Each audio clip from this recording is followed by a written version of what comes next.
Oke, kali ini kita coba simulasikan tentang piutang bermasalah. Apa sih itu piutang bermasalah ya? Nah, jadi saya kembali saja. Nah, misalnya di sini saya buat dari server saja ya. Nah, saya tutup saja, saya batalkan untuk ini.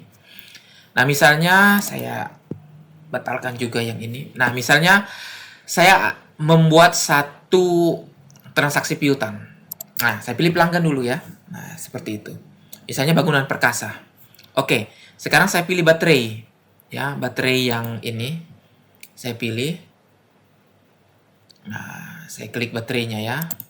Lalu saya jual sejumlah ini. Sejumlah 2550 ke bangunan perkasa. Klik bayar. Ya, klik bayar. Kemudian lanjutkan ya. Nah, di sini barang terhapus. Pemberitahuan stok bahwa stok ini tidak mencukupi. Oke, tidak apa-apa. Klik lanjutkan. Nah, ini saya mau buat piutang. Ya, saya buat piutang 2550. Nah, ini jatuh tempo pembayarannya net 30 ya. Nah, net 30. Kemudian saya klik bayar. Nah, berhasil ya. Nah, saya klik berhasil. Coba saya lihat di sini ya. Di faktur penjualannya. Ya, yang terakhir itu baterai ya, baterai dari bangunan perkasa. Nah, kita lihat baterai. Nah, ternyata tidak ada. Nah, perhatikan di sini ada error ya. Error import accurate post ya. Nah, error import ini karena apa? Karena barang dan jasanya tidak ditemukan. Ya, ini dia. Nah, ini perhatikan, ini 83 kali, kemudian 245 ya, tidak ditemukan. Nah, coba kita lihat di bagian piutang di accurate post-nya. Nah, piutang di accurate post-nya. Nah, coba kita lihat di bangunan perkasa. Nah, di bangunan perkasa ini, coba perhatikan, di sini ada yang namanya piutang bermasalah. Nah, kenapa bermasalah? Karena kita lihat di sini, transaksi gagal. Nah, dia langsung kasih tahu, oh barang ini sudah dihapus. Nah, jadi kita tahu, oh ada masalah dengan barang. Di sini juga, di dalam Accurate Online juga kita bisa lihat penyebab kegagalan. Nah, barangnya. Nah, sekarang Anda lihat nomor ini ya, nomor, nah, saya tangkap dulu gambarnya. Nah, kita bandingkan, berarti kita cari barangnya. Barang yang tadi kita jual kan baterai ya. Baterai ini. Nah, apa masalahnya? Perhatikan masalahnya. Rupanya masalahnya di nomor. Nomor ini sudah berubah menjadi 6. Ya. Nah, ini. Ekornya 6. Sementara ini ekornya 5. Nah, supaya dia bisa sinkron, ya, supaya dia bisa masuk, maka ini kita ubah dulu ya. Sementara menjadi 5 dulu. Nah, oke, seperti itu. Jadi mengikuti dari accurate post supaya tidak gagal di sini ya, tidak gagal error import ini. Nah, oke. Setelah kita ubah menjadi 5, baru kita simpan. Nah, jadi piutang yang tadi bermasalah ini akan tidak bermasalah lagi. Nah, setelah itu apa yang kita lakukan? Kita masuk di faktur penjualan ini. Kita tes impor lagi ya. Kita tes impor lagi. Untuk impor. Nah, ini ada impor berikutnya, masih ada error. Nah, kenapa error? Pembayaran 30 hari berstatus nonaktif. Kenapa? Karena tadi kan kita buat pembayarannya 30 hari. Dan ternyata pembayaran 30 hari itu kita sudah nonaktifkan. Nah, begitu syarat pembayarannya. Oleh karena itu, kita harus masuk di sini lagi. Masuk di bagian perusahaan. Nah, ini syarat pembayaran. Perhatikan di sini syarat pembayaran. Nah, ya kan? Net 30 itu statusnya nonaktif ya. Nah, oleh karena itu kita harus lepaskan dulu ini. Ya. Karena masih digunakan di Accurate Post. Tetapi kita sudah nonaktifkan di Accurate Online. Nah, kita lepas dulu centangnya dari nonaktif ini, kita lepas lalu kita simpan. Oke, ya seperti itu. Nah, setelah itu kita klik lagi impor ya. Pastikan masuk mengimpor. Nah, berhasil sekarang. Berarti kalau saya lihat di faktur penjualan, kalau saya perbaharui seharusnya ada di sini ya, yang dari bangunan perkasa. Nah, sudah masuk. Belum lunas. Nah, sekarang kita lihat di sininya ya, di accurate post-nya apakah masih menjadi piutang bermasalah atau tidak. Coba saya keluar ya. Saya keluar, saya masuk di pesanan baru. Lalu saya masuk lagi di piutang bangunan perkasa ya. Nah, di piutang bangunan perkasa. Bangunan perkasa. Nah, sekarang piutang bermasalahnya sudah tidak ada lagi. Nah, jadi kita harus lihat masalahnya di mana untuk kita bisa sinkronisasikan kembali ya untuk masuk ke Accurate Online. Nah, seperti itu. Jadi cara mengatasi piutang bermasalahnya kita harus lihat penyebabnya dulu, kemudian diperbaiki ya. Nah, diperbaiki di Accurate Online, kemudian di sinkronisasi ulang atau diimpor ulang. Nah, jadi Anda harus lihat dari sini. Nah, seperti itu.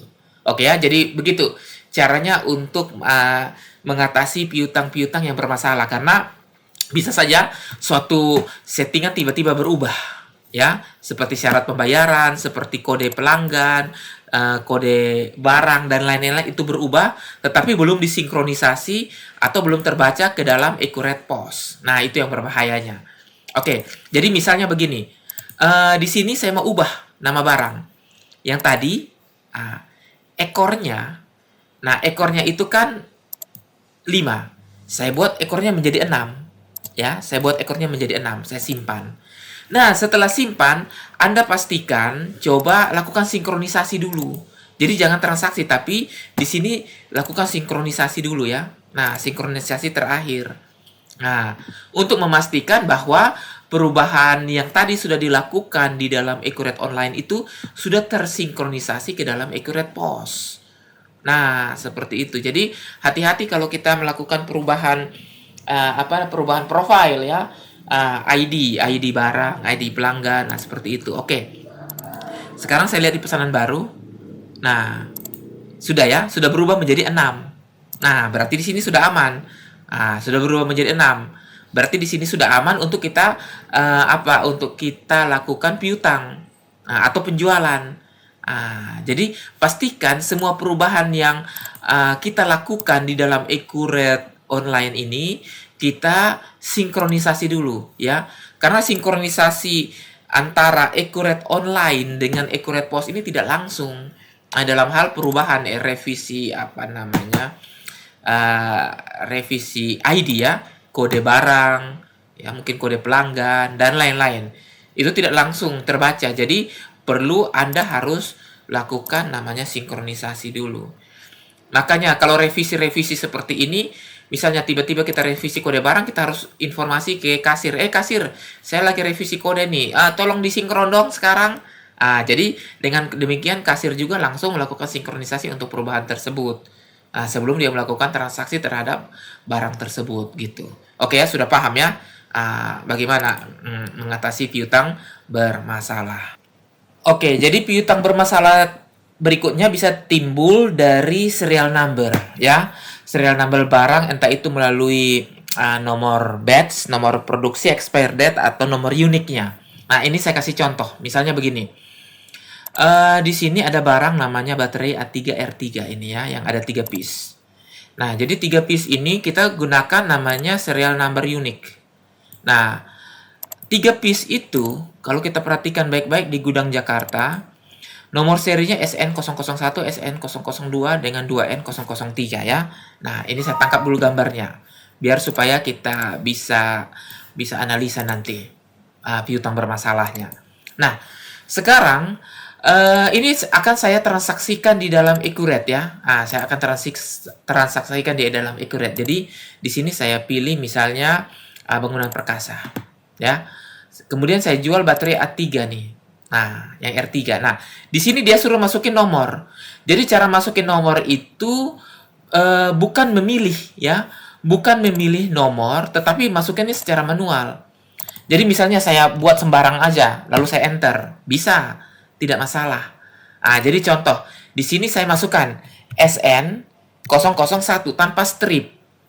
Padahal sebenarnya pakai strip, mungkin typo atau salah seperti apa ya. Nah, saya pilih saja, oke selesai, lalu klik bayar.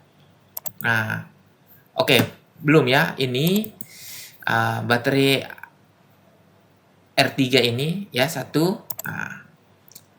Saya masukin misalnya SN001 ya. Nah, setelah masukin SN001 di enter. Nah, masuk ini dia. Nah, kemudian saya klik simpan ya. Saya klik simpan. Nah, ini kan sudah satu nih. Nah, lalu saya langsung klik bayar ya. Klik bayar. Nah, di sini saya aktifkan piutangnya. Nah, aktifkan piutangnya net 30 sudah tidak masalah. Klik bayar. Nah, oke, klik selesai.